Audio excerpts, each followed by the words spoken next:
బులెటిన్లోని details చూస్తే నెల్లూరు జిల్లాలో rowdy sheeter ఓ మహిళ రాసలీల వ్యవహారం ఇప్పుడు హాట్ టాపిక్ గా మారింది. రౌడీ షీటర్ శ్రీకాంత్ వీడియోలు అటు సోషల్ మీడియాలో తెగ వైరల్ అవుతున్నాయి.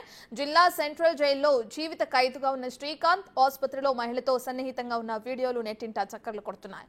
అనారోగ్యంతో ప్రభుత్వ ఆసుపత్రికి తీసుకొచ్చిన సమయంలో మహిళ సన్నిహితంగా ఉన్నట్లు వీడియోలో కనిపిస్తోంది.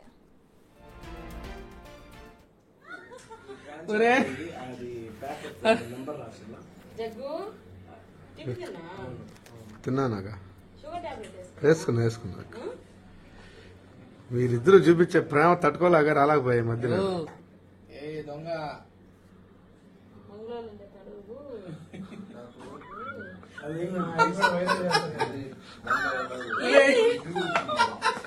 వస్తున్నాయి ఫీలింగ్స్. ఒక్కసారి డైలాగ్ అనక feelings go to out side.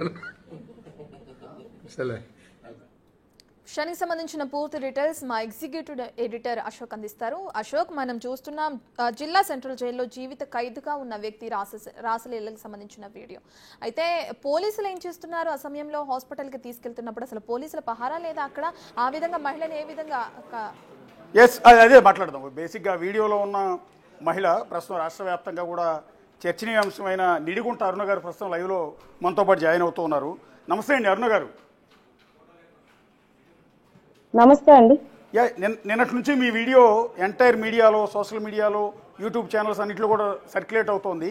అసలు వాట్ అసలు ఏం జరిగిందండి? మీరు ఆ రోజు శ్రీకాంత్ గారి దగ్గరికి ఎందుకు వెళ్ళారు? ఈ వీడియో బయటకు ఎట్లా వచ్చింది?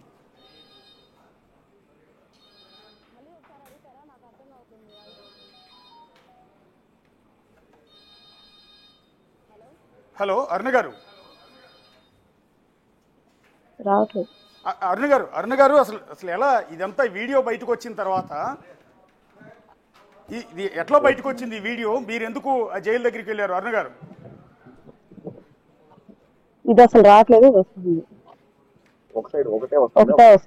హలో అరుణ గారు. హలో చెప్పండి. అరుణ గారు, యాక్చువల్లీ నిన్నటి నుంచి కూడా మీ వీడియో ఎంటైర్ సోషల్ మీడియాలో, యూట్యూబ్ ఛానల్లో రన్ అవుతోంది. ఏంటి అసలు ఆ వీడియోలో ఉన్నది మీరేనా? అసలు వీడియో బయటకు ఎట్లా వచ్చింది? వీడియో ఎలా బయటకు వస్తుందో నాకెలా తెలుస్తుందండి? వీడియోలో ఉన్నది నేను. దానిలో ఏమి మహాన్యూస్ వాళ్ళు పెద్దగా చూపించారు. దానిలో తప్పే ఉంది. చేతికి క్రీమ్ రాయించుకోవడం అనేది తప్పే ఉంది. ఇంకోటి ఏంటంటే ఆ ప్లేస్ లో నేను ఉండడానికి పోలీసుల పహారానో ఇంకొకటో అనేది పెద్ద భూతద్దంలో పెట్టి చూస్తున్నారు. ఆయనకి చెయ్యి విరిగిన తర్వాత జైలు సూపరింటెండెంట్ గారు అఫీషియల్ గా లేఖ రాస్తే కుటుంబ సభ్యుల్ని ఉండమని, వాళ్ళ కుటుంబ సభ్యుల్లో నేను కేర్ టేకర్ గా ఉండమని చెప్పి వాళ్ళు నాకు ఆ లెటర్ పంపిస్తే, ఆ లెటర్ తీసుకెళ్లి నేను అఫీషియల్ గానే ఏఆర్ ప్రిజన్ వార్డ్ దగ్గర ఉన్నటువంటి గార్డ్ లో సబ్మిట్ చేస్తే వాళ్ళు అఫీషియల్ గానే నన్ను అలో చేశారండి కేర్ టేకర్ గా. అప్పుడు నేను కూర్చొని క్రీమ్ రాయించుకుంటున్నది ఎవరు ఎక్కడి నుంచి తీశారో నాకు తెలియదండి. ఇప్పుడు దాన్ని వక్రీయంగా అసలు రకరకాలుగా అసభ్యంగా నా క్యారెక్టర్ అసోసియేషన్ చేస్తూ నేను ప్రేమించిన వాడి దగ్గర కూర్చోవడం కూడా తప్ప అన్నట్టు మహాన్యూస్ వాళ్ళు ఎందుకు అంత పెద్దగా చూపిస్తున్నారో నాకు అర్థం కావట్లేదండి.